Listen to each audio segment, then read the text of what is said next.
سامعین کرام، السلام علیکم ورحمۃ اللہ وبرکاتہ۔ آپ سبھی کو معلوم ہے کہ کرناٹکا بورڈ آف وقف کے انتخابات کل سے جاری ہو رہے ہیں۔ کل یعنی کہ 19 نومبر 2024 عیسوی، جس میں ہر ڈویژن کا ایک الگ الگ مقرر کیا گیا ہے۔ گلبرگہ، ہبلی اور بنگلور۔ ہبلی کا تمام بیلگام میں ہو رہا ہے اور حیدرآباد کرناٹک کا گلبرگہ میں ہو رہا ہے۔ ہم جتنے لوگ حیدرآباد کرناٹک کے ہیں وہ سب گلبرگہ کو جا کر ووٹ ڈالنا پڑے گا۔ اور ہمارے ضلع رائچور کے جملہ 16 متولیس ہیں۔ یہ 16 متولیس کے لیے ہی نہیں بلکہ میں ساری ریاست کرناٹک کے لیے آپ لوگوں سے گزارش کرنا چاہتا ہوں کہ آپ تمام کو معلوم ہونا چاہیے کہ میں یعنی کہ میرا نام محمد رسول، سابق چیئرمین ضلع وقف کمیٹی رائچور، جو وقف ایکٹ 1954 کے تحت بنایا گیا تھا۔ وقف ایکٹ 1954 کے تحت میں نے 7 سال اوسان میں گزارے۔ اس کے بعد وقف ایکٹ 1995 لاگو ہوا اور وقف ایکٹ 1995 کے تحت وقف بورڈ میں انتخابات ہوا کرتے ہیں۔ وقف ایکٹ 1995 کے بعد اس کا عمل جو ہے نا 2 سال کے بعد شروع ہوا، جس میں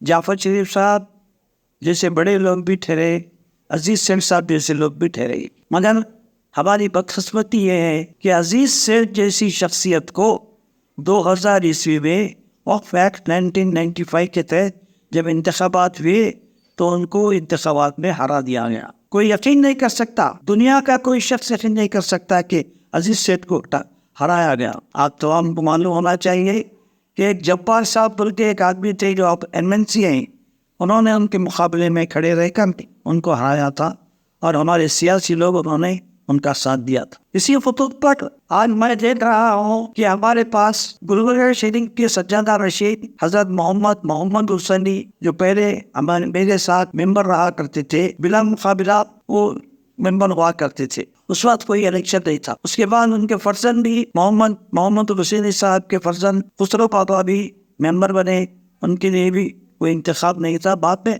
سیکنڈ راؤنڈ میں انتخاب ہوا، لیکن اب کی بار ہمارے ہی سجادہ نشین جو حال ہی میں سجادہ بنے ہیں وہ اس انتخاب میں کھڑے ہیں۔ ان کا نام علی اکبر صاحب ہے۔ علی اکبر صاحب جن کا پورا نام سید علی اکبر صاحب ہے، جن کو پیار سے لوگ پاشا کہتے ہیں۔ حضرات، ایسا نہ ہو کہ ہم سیاسی لوگوں کے باتوں میں آ کر ان کو ہرانے کے لیے آگاہ ہو جائیں۔ ساری ریاست کرناٹک کے تمام متولیان جو کم سے کم 1050 کے قریب ہیں، میں ان تمام سے اپیل کرتا ہوں کہ آپ تمام لوگ اپنا پہلا ووٹ سجادہ صاحب کو دیں۔ دوسرا ووٹ کی بھی گنجائش ہے۔ متولی زمرے میں 2 ووٹ ڈالے جا سکتے ہیں، نمبر 1، 2 نمبر 2، یہ 2 لوگ منتخب ہو سکتے ہیں۔ آپ حضرات کو مختصر سا بتاتا چلوں کہ ہمارے پاس جو زمرے ہیں، 1 MP کا زمرہ ہے، 2 MLA MLC کے زمرے ہیں اور 2 ایڈوکیٹ کے زمرے ہیں، تو 5 ہو گئے۔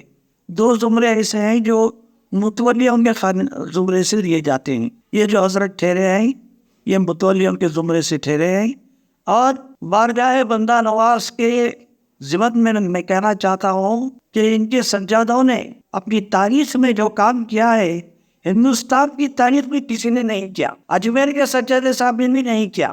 تو بولنے کا مقصد یہ ہے کہ جو لوگ کام کر رہے ہیں ان کو ووٹ دے کر جتائے تو بڑا اچھا ہوتا ہے، ورنہ ایسا تو خیرے بہت ٹلتے ہیں۔ ایسے لوگوں کو جتانے سے فائدہ نہیں ہے، وقف کو فائدہ نہیں ہے۔ وقف کے بہترین مفاد کے لیے اور مسلمانوں کے بہترین مفاد کے لیے ہم سب کو چاہیے کہ ہم سب مل کر سجادہ صاحب کو ووٹ دیں۔ ہمارے اس ضلع رائچور کے 16 لوگوں سے میں نے بات کیا، تمام 16 لوگ متفق ہیں، لیکن پھر بھی خوف ہے انہیں کہ حکومت کے کارندے کہیں ان کو بعد میں ستائے نہ جائے۔ ارے ستانا تو اللہ کا کام ہے، اللہ دیکھے گا کہ کون ستا رہا ہے کون نہیں ستا رہا ہے، کس کے پاس کیا کہنا چاہیے کیا نہیں کہنا چاہیے، یہ آپ اچھی طرح جانتے ہیں۔ کچھ لوگ کہتے ہیں کہ ہم ان کو بھی کہیں گے ان کو بھی کہیں گے مگر ووٹ سجادہ صاحب کو ڈالیں گے۔ ایسا نہیں، ڈنکے کی چوٹ پر آپ سجادہ صاحب کو ڈالیں گے، کوئی تمہارا بال بھی باقا نہیں کر سکتا۔ یہ قانون کے زمرے میں ذمہ داری کے ساتھ کہتا ہوں۔ اس لیے محترم سامعین کرام، آپ سے ادھوت گزارش ہے کہ کل 19 نومبر کو گلبرگہ میں جو انتخابات ہونے جا رہے ہیں، آپ بسان خود تشریف لے جائیے.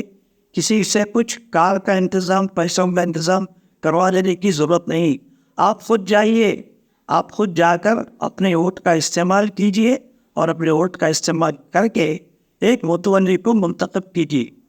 اور ایک بھی بات آپ کو کہوں کہ بہت سے لوگ کہتے ہیں کہ صدر کا انتخاب ہے. یہ صدر کا انتخاب نہیں ہے، یہ متولی کا انتخاب ہے، ممبر کا انتخاب ہے. پہلے 11 افراد پر مشتمل ایک ممبر، ایک کمیٹی بنائی جاتی ہے. 11 کیسا؟ 11 ایسا کہ 2 MLA، 1 MP، 2 ایڈوکیٹ، 2 متولی، 7 ہو گئے. 4 جو ہے گورنمنٹ نامنیٹ کرتی ہے. اس طرح 11 ممبر ہوتے ہیں، اور یہ 11 ممبر کو گیزٹ میں آنے کے بعد پھر انتخاب کیا جاتا ہے. ان 11 لوگوں میں سے جو بھی صدر کے لیے کھڑا رہے گا، جب وہ صدر کے لیے منتخب ہوگا تب صدر کہلائے گا. اب صدر کا انتخاب نہیں ہے یہ. بہت سے لوگوں کو کنفیوز ہے کہ صدر کے لیے ووٹ دیجیے، صدر کے لیے ووٹ دیجیے. ایسا کہہ رہے ہیں، صدر نہیں ہے.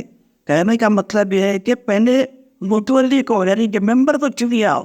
اس کے بعد 11 رکنی کمیٹی جو بنی گی، وہ 11 رکن بیٹھ کر آپس میں کرناٹک وقف بورڈ میں بیٹھ کر یہی صدر کو چنتے ہیں. لہذا آپ لوگوں سے گزارش ہے کہ پہلے ممبر کے طور پر حضرت شیولا کو ووٹ دے کر کامیاب بنائیے. یہی آپ سے گزارش ہے. شکریہ.